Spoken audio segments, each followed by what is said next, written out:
لو انت ناوي تربي قطة فالفيديو ده ليك. القطط مش مجرد كائنات انت جايبها تسليك، بالعكس ده انت اللي هتخدمهم وهتسليهم.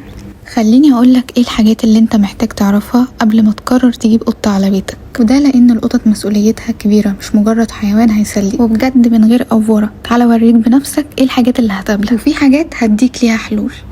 بالظبط كده، هتصحى تلاقي رمل في كل حته، هي دي صباح الخير بتاعته. وطبعا لازم تنظف ده بشكل يومي والا البيت هيتحول لبوتي كبير. بس خليني اقولك ان الموضوع مش ازمه، يعني احنا لقينا حل في الاخر وجبنا السجاده دي، ودي هتلاقيها على شيئن او على تيم.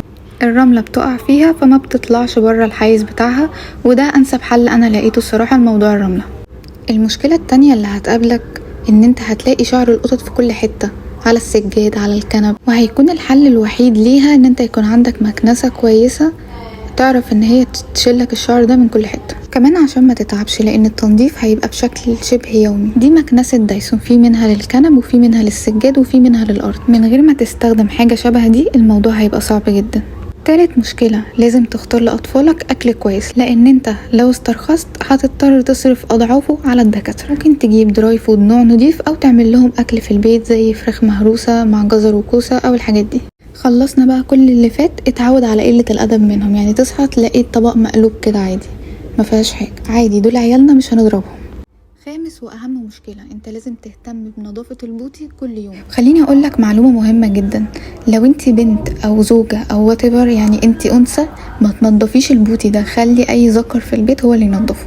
وده لان البوتي ده هو السبب الاساسي في التوكسوبلازما اللي بتتنقل. والافضل ان التنظيف البوتي يكون بشكل يومي، ولو عندك اكتر من قطة في البيت خلي فيه بوتي زيادة عن عدد. طبعا عادي ان انت تصحى من النوم تلاقي المنظر ده، دم على الارض، لو انت عندك قطة حامل والقطة هنا كانت حامل وسقطت، نزلت الكيس ده، يعني يفضل ان انت ما تكونش انسان بتقرف، عشان لازم تشيل الكيس ده من مكانه وترميه في الزبالة.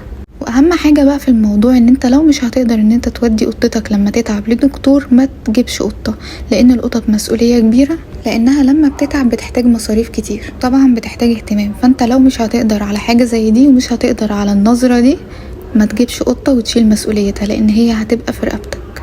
هنا قطتنا بعد ما سقطت احنا قلقنا عليها فعملنا لها سونار، وده مش تعب، ده محن قطط عادي، هي شافت خليلة بتولد فرجعت. وزي ما قلت لك في اول الفيديو ان احنا شغالين عندهم، فانت هتضطر ان انت تمشط القطط كل يوم الصبح، وده عشان ما تلاقيش شعرهم مرمي في كل حته. انت هتلاقيه برضو بس يعني هتقلل الكميه شويه. وطبعا بعد كل الحاجات دي ممنوع العنف ضد القطط. لما تلاقي قطتك واقفه تعمل كده على التلفزيون عادي سيبها زي بنتك، مش هنعمل عقلنا بعقل قطه. ولا لما تلاقيها نزلت جوه الكيس الزبالة تعمل لها حاجة، عادي خالص. ولا لما تلاقيها نايمة على سريرك هتيجي جنبها، عادي براحتها، البيت بتاعها احنا شغالين عندها. بنتنا تعمل اللي هي عايزاه، هي جاية هنا تتدلع. ولما تعمل مصيبة ما تخوفهاش، يعني النظرة دي هتخليك عادي اعملي اي مصيبة براحتك.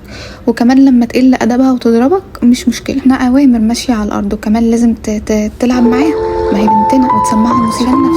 نفسيتها ما اولع، انت اعمل كل اللي فات ده وبس.